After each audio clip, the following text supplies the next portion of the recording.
love spending time at Alaska Granny Camp, which is my off-grid cabin. There's no running water, there's no electricity, and I don't mind because I have a wonderful time coming out, spending time in nature, bonding with my teddy dog, who's obviously afraid of the wind.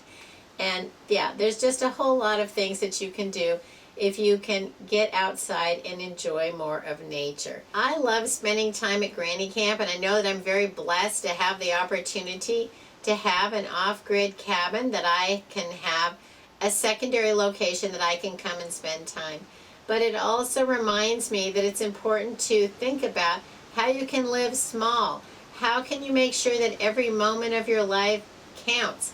How do you make sure that every penny that you spend is important and every package of food that you buy goes to feed your family and none of it gets wasted? You want to think about making every moment, every penny, everything you have count and how to make it more important to you.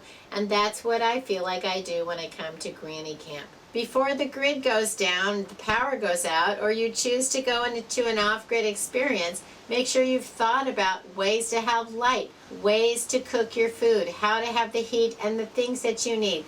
Think of all of the ways that you use power and make sure that you have those items.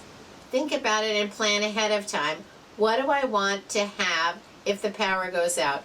What would I expect to be able to do if I have to live off-grid?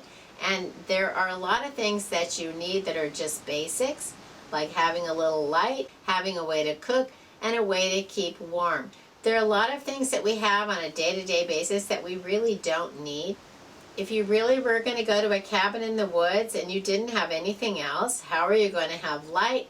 How are you going to have heat? How are you going to stay warm? And what do you actually really need for the basics? Oh, Teddy.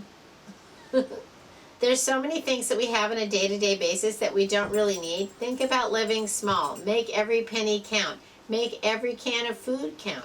Make every single purchase that you make enrich your life so that you have the things that you really need. And that's what prepping is all about.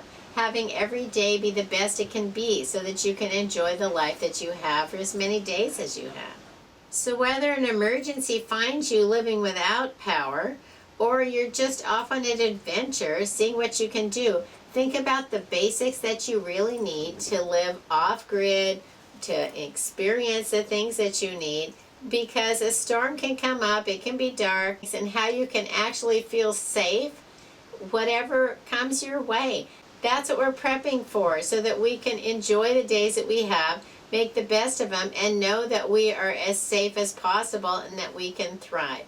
Leave a comment on things that you do to make sure that you have what you need to live off-grid or in an emergency situation, whether you're in a windstorm at an off-grid cabin with a scared puppy or not.